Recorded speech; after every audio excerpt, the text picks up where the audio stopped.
வருமான வரி வழக்கில் ஜெயலலிதா மற்றும் சசிகலா ஆஜராக விலக்களித்த உயர்நீதிமன்ற தீர்ப்பை சுட்டிக்காட்டி அக்டோபர் 16ஆம் தேதிக்கு விசாரணையை ஒத்திவைத்து எழும்பூர் நீதிமன்றம் உத்தரவிட்டுள்ளது.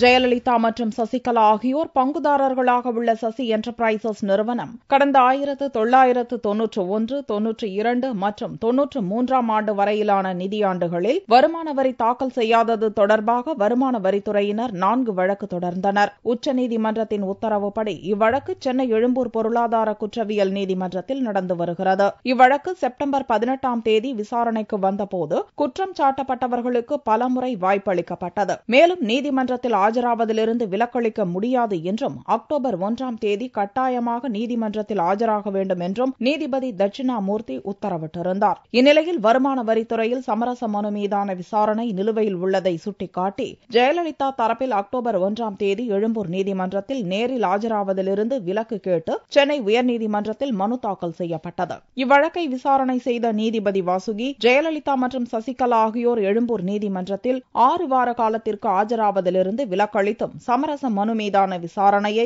6 வார காலத்திற்குள் முடிக்கவும் உத்தரவிட்டிருந்தார். இந்நிலையில் அக்டோபர் 1ஆம் தேதி புதன்கிழமை அன்று இவ்வழக்கு நீதிபதி தட்சிணாமூர்த்தி முன்பு விசாரணைக்கு வந்தது. அப்போது வருமான வரித்துறை சார்பில் ஆஜரான வக்கீல் ராமசாமி உச்சநீதிமன்றத்தின் வழிகாட்டுதல்படி வழக்கை விரைந்து முடிக்க வேண்டும் என்றும் சென்னை உயர்நீதிமன்றத்தின் உத்தரவை கருத்தில் கொள்ளக்கூடாது என்றும் வாதிட்டார். இதற்கு நீதிபதி தட்சிணாமூர்த்தி சென்னை உயர்நீதிமன்றம் குற்றம் சாட்டப்பட்டவர்கள் நீதிமன்றத்தில் ஆஜராக விலக்களித்து உத்தரவிட்டுள்ளது என்றும் மேற்கொண்டு இவ்வழக்கில் சம்பந்தப்பட்டவர்கள் நேரடியாக ஆஜராகாமல் வழக்கை நடத்துவது சாத்தியமில்லை என்றும் கூறி அக்டோபர் 16ஆம் தேதி வழக்கை ஒத்திவைத்து உத்தரவிட்டார்.